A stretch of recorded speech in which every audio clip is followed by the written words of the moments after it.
था तब भी जयपुर मेटल फैक्ट्री चलती थी। तब मेटल फैक्ट्री के मजदूरों ने मुझे वहां बुलाया था। मैं स्टूडेंट था राजस्थान यूनिवर्सिटी का। तब वहां मजदूरों के बीच में जाकर मेटल फैक्ट्री बंद हो गई थी। मैंने खुद ने आंदोलन किया, मेटल फैक्ट्री फिर चालू हुई और चालू होने के बाद मेटल फैक्ट्री बहुत दिनों तक चली। फिर हमारी सरकार आई, फिर मैंने आंदोलन किया, फिर मेटल फैक्ट्री चालू हो गई। मेटल फैक्ट्री में 3000 से ज्यादा मजदूर काम करते थे। उन मजदूरों के साथ दिक्कत ये होगी, मजदूर मेटल फैक्ट्री में पार्टनर थे। कुछ लोग बिना सोचे समझे लिखते रहते। हमारी सरकार आई तब national company law tribunal NCLT, पहले ये मामला हाईकोर्ट में सरकार लड़ी मजदूरों की तरफ से, फिर सुप्रीम कोर्ट में सरकार लड़ी। जो वकीलों का ग्रुप है वो group NCLT national company law tribunal, वो उसने बैंकों इस पर पोजीशन ले लिया, कब्जा ले लिया और ये NCLT में लड़ते रहे वकीलों के ग्रुप। NCLT में अभी जब भारतीय जनता पार्टी की सरकार केंद्र में है, राज्य में भारतीय जनता पार्टी की सरकार है, तो नेशनल कंपनी लॉ ट्रिब्यूनल ने ये फैसला, वकीलों का एक ग्रुप है, एक कंपनी है, उस कंपनी के पक्ष में कर दिया कोई बात नहीं। और उस कंपनी जब राज्य सरकार के पास आई, ये लोग हमसे भी मिले थे, तब हमारी सरकार ने इनको पोजीशन नहीं दी, हम लड़ते रहे NCLT में।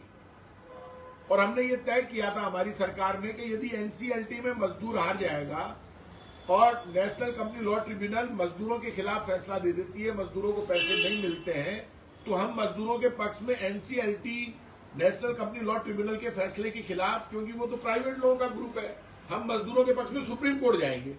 जैसे ही NCLT का फैसला आया, प्राइवेट कंपनी है, जो वकीलों का एक ग्रुप है, उसमें सब लोग शामिल है, बड़ी कंपनी है, तो उसके पक्ष में आया, तो वो आकर मिले चीफ सेक्रेटरी से जयपुर में। चीफ सेक्रेटरी ने कह दिया उद्योग सचिव से। उद्योग सचिव ने राज्य सरकार के पास जो कब्जा था मेटल फैक्ट्री का, वो कब्जा उद्योग सचिव ने, बीजेपी की सरकार ने मुख्यमंत्री सचिवालय के इशारे पर और प्राइवेट कंपनी को दे दिया। कब्जा हमारे राज्य सरकार के पास था। तो राज्य सरकार को मौका मिलता है, नेशनल कंपनी लॉ ट्रिब्यूनल ने मजदूरों को का हक बताया नहीं। मजदूर 50% के पार्टनर है मेटल फैक्ट्री में, मजदूर भूख मर रहे हैं, मैं खुद लड़ा हूं। अरे भाई, हमारी सरकार थी तब ये केस चल रहा था सुप्रीम कोर्ट में, फिर चला गया ये नेशनल कंपनी लॉ ट्रिब्यूनल में। ये हमारे हाथ में नहीं था, लेकिन फिर भी हम लड़े और हमने तय कर लिया कि सुप्रीम कोर्ट में लड़ेंगे, हम मजदूर का पहले पैसे दिलाएंगे। अब सरकार को ये करना चाहिए था। सरकार सिर्फ बीजेपी कांग्रेस की नहीं होती, सरकार को 45 दिन का टाइम मिलता है नेशनल कंपनी लॉ ट्रिब्यूनल के खिलाफ। मजदूर के पक्ष में नहीं गया, उसमें सरकार को हो रहा है 1000 करोड़ का नुकसान और मजदूर को हो रहा है 1000 करोड़ का नुकसान, और वो जो प्राइवेट कंपनी है उसको हो रहा है 3000 करोड़ का फायदा, क्योंकि उसको तो फोकट में मिल गई। तो भाई साहब, इसमें लेन देन किसने किया, किसने पैसा खाया है? मुख्यमंत्री सचिवालय के इशारे के बिना इतना बड़ा घोटाला हो नहीं सकता। तो आखिर क्या इंटरेस्ट था चीफ सेक्रेटरी का, उद्योग सचिव का, कि उन्होंने नेशनल कंपनी लॉ ट्रिब्यूनल के फैसले को सुप्रीम कोर्ट में चैलेंज नहीं किया?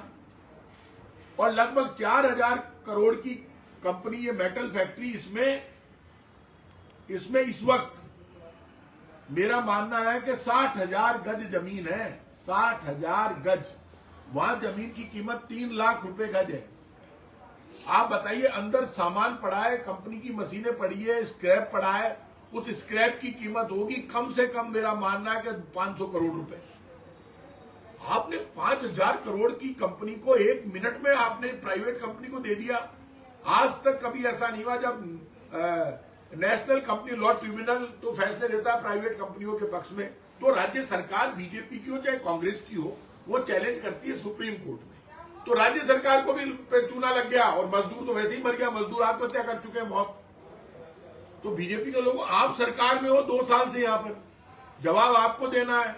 ये मेटल का मजदूर भूखों मरेगा, तो आप इतना बड़ा पाप मत करो। आप अभी भी टाइम है, आप चैलेंज करो। आपको कोर्ट में जाना चाहिए, सुप्रीम कोर्ट में। यदि आप नहीं जाते हो तो मैं कहूंगा ये सीधे सीधे 5000 करोड़ का घोटाला है।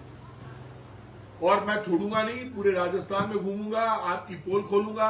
मेरे को जो आवाज सुन रहे हैं, ये राजस्थान सरकार के मुख्यमंत्री जी, उप मुख्यमंत्री जी, मंत्री, MLA, आप 5 रुपए नहीं छोड़ते किसी के।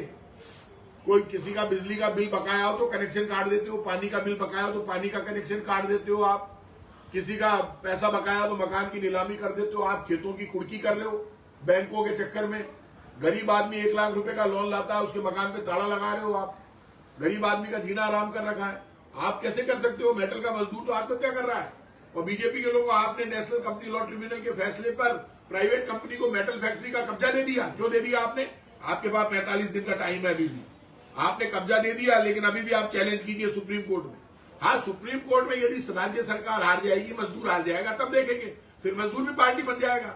तो राज्य सरकार का भी हिस्सा है मेटल फैक्ट्री में। अपना हिस्सा क्यों छोड़ रही है राज्य सरकार? राज्य सरकार भी पार्टनर है, मजदूर 50% का पार्टनर है।